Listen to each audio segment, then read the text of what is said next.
Donc je m'appelle Antonin Fourneau, je suis en résidence à Digital Arty, je suis artiste, enseignant, j'enseigne aux Arts Décoratifs de Paris.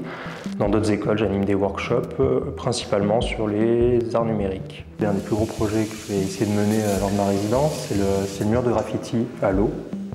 L'idée principale, c'est de détourner une activité qui est l'activité du graffiti. Là, l'idée, c'est d'utiliser simplement l'eau comme facteur de message, d'allumage des LED, en tout cas. Et ce qui me plaît bien avec ce projet-là, c'est que c'est de l'eau, c'est éphémère, donc le message n'est pas définitif. C'est pas comme un graphe où on va laisser le message très longtemps.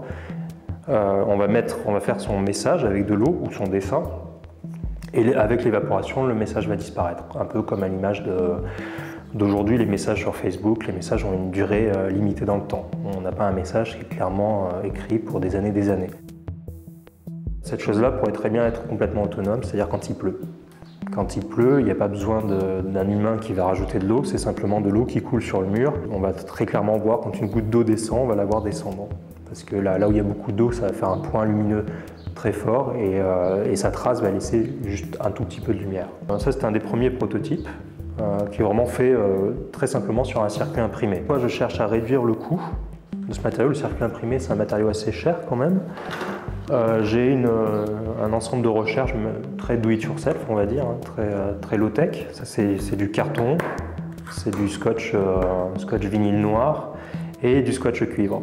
Donc ça, c'est quasiment le même procédé, mais j'utilise des matériaux à bas coût, qui sera pour la nuit numérique à Reims, qui s'appelle Do It Yourself en plus, qui sera le premier prototype en grand du projet, on va dire, où on va essayer vraiment de le réaliser qu'à partir de matériaux de ce type-là.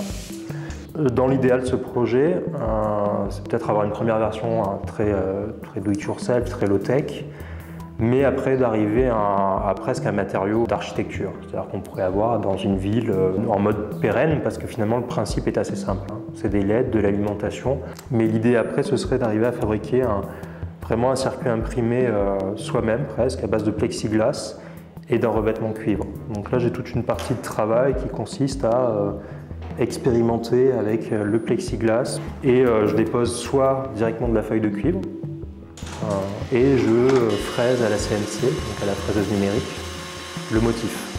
Donc ça, c'est des essais que j'ai faits. Là, c'est le scotch et à la fois à nouveau avec la fraiseuse sur le plexi. Et certainement la plus probante, je pense, qui est un peu trash pour le moment, c'est un premier essai, mais qui marche assez bien, qui est le cuivre en mode scotch sur le plexi. Et là, j'utilise la même techno que sur un circuit imprimé. C'est-à-dire je dépose mon matériau dans du perchlorure de fer. Je ronge le cuivre que je dois enlever pour permettre les contacts avec l'eau, justement. Donc ça, c'est une technique très simple qui consiste à déposer de l'encre sur un papier glacé, type magazine.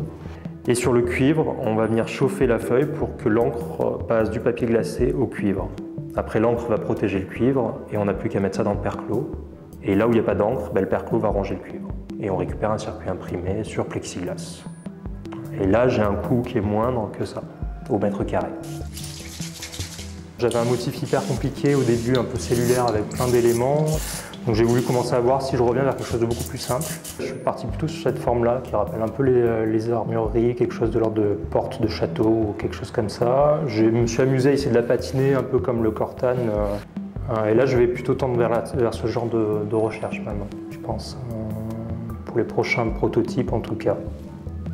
Avoir à la fois une qualité esthétique de jour, on va dire, qu'on puisse se demander qu'est-ce que c'est ces petits éléments, mais qui a un aspect à la fois un peu mystérieux. On ne voit pas directement la lettre comme on la voyait dans ces prototypes-là. Et avoir la surprise pour le coup de ce matériau qui réagit dès qu'on va commencer à l'humidifier. De nuit ou en semi-obscurité, parce que ça commence déjà à réagir en fin de soirée, en fin de journée.